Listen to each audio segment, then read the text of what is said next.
नमस्ते। चलिए आज वर्क प्लेस की दुनिया को थोड़ा और करीब से समझते हैं। हम बात करने वाले हैं सांगठनिक व्यवहार के बारे में। मतलब किसी भी ऑफिस के अंदर की जो साइंस है ना, उसके बारे में। ये तो हम सब ने कभी ना कभी महसूस किया है ना? कोई जॉब ऐसी होती है जहां जाने का दिल करता है और कोई दूसरी बस एक बोझ लगती है।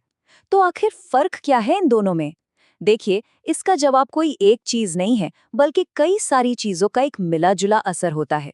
और इसी मिले जुले असर की साइंटिफिक स्टडी है सांगठनिक व्यवहार, या जिसे ओबीबी कहते हैं। ये सिर्फ लोगों के बारे में नहीं है, ये इस बात को समझने के बारे में है कि लोग किसी ऑर्गेनाइजेशन के अंदर कैसे काम करते हैं, वो ऑर्गेनाइजेशन उन्हें कैसे असर डालता है, और भाई वो ऑर्गेनाइजेशन खुद कैसे बिहेव करता है। तो आज हम क्या करने वाले हैं, हम एक तरह से जूम इन करेंगे। शुरुआत करेंगे सबसे बड़े लेवल से, यानी पूरे ऑर्गेनाइजेशन से, फिर थोड़ा और करीब जाएंगे टीम्स पर, और आखिर में पहुंचेंगे उसके दिल तक, यानी एक एक इंसान तक। और हाँ, आखिर में हम ये भी देखेंगे कि ये सारी बातें आज के एक बहुत बड़े चैलेंज पर कैसे फिट बैठती हैं। तो चलिए शुरू करते हैं।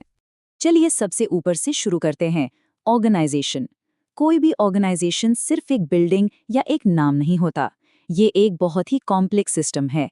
इसका अपना एक कल्चर होता है, एक स्ट्रक्चर होता है, एक इतिहास होता है, जो वहाँ काम करने वाले हर एक इंसान पर असर डालता है। देखिए, वर्कप्लेस को समझने का तरीका हमेशा से ऐसा नहीं था। इसकी कहानी शुरू होती है इंडस्ट्रियल रेवोल्यूशन से, जब पहली बार लोगों ने बड़े बड़े ग्रुप्स में काम करना शुरू किया।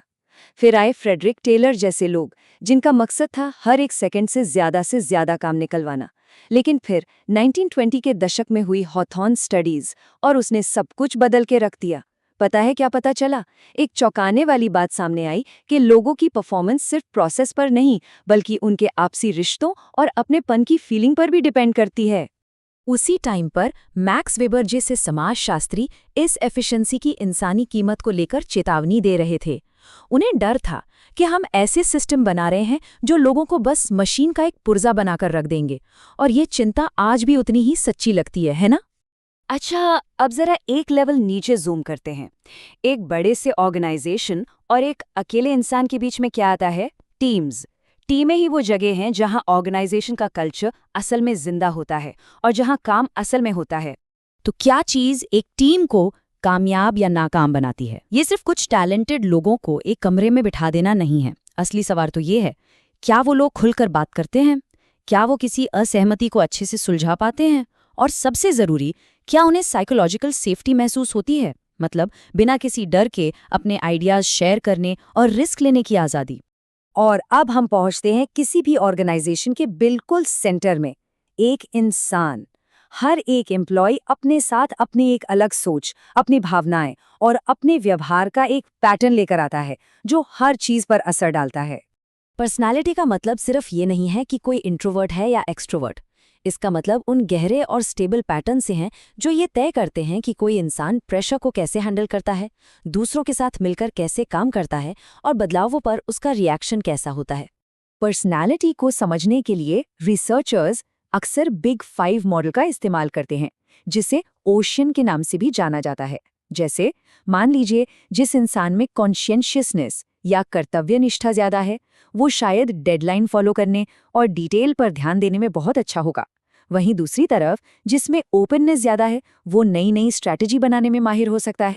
और ये एक बहुत ही ज़रूरी बात है। किसी को एक्सेल चलाना तो सिखाया जा सकता है, पर किसी को नेचुरली टीम के साथ काम करने वाला या मुश्किल में शांत रहने वाला बनाना बहुत मुश्किल है। इसीलिए सही रोल के लिए सही पर्सनैलिटी को समझना इतना ज़रूरी हो जाता है। और इसका सीधा असर बिजनेस पर दिखता है।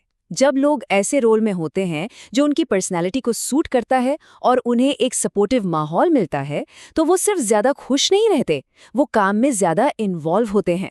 और गैलप के मुताबिक ये बढ़ा हुआ इन्वॉल्वमेंट कंपनी के मुनाफे में 21% तक की बढ़ोतरी ला सकता है। ठीक है, तो हमने मैक्रो, मेसो और माइक्रो तीनों लेवल देख लिए। अब चलिए इन सारे आइडियाज़ को आज के वर्कप्लेस की सबसे बड़ी चुनौतियों में से एक पर लागू करते हैं, हाइब्रिड वर्क को कामयाब बनाना। इस बात पर बहुत बहस होती है कि लोग घर से ज्यादा प्रोडक्टिव हैं या ऑफिस से। लेकिन अपनी भावनाओं और राय को एक तरफ रखकर देखें तो डेटा असल में क्या कहता है। और यहाँ एक बहुत ही दिलचस्प बात सामने आती है।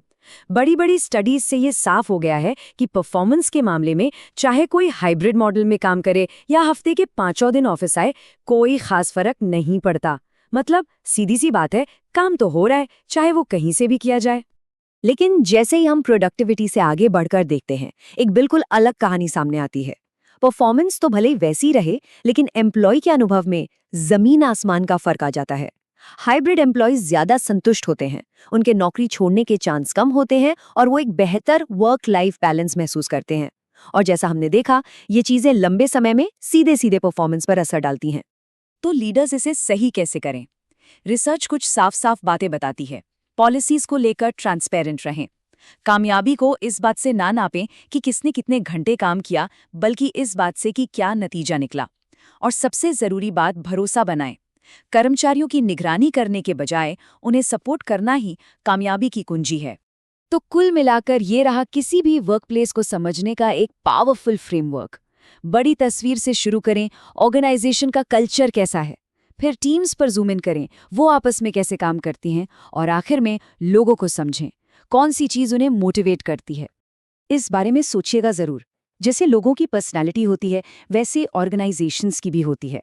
अपने वर्कप्लेस के बारे में सोचिए, उसकी क्या खासियतें हैं?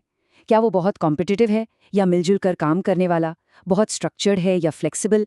और सबसे बड़ा सवाल ये है कि क्या किसी की अपनी पर्सनैलिटी उस कल्चर के साथ मेल खाती है जहां वो हर दिन काम करता है?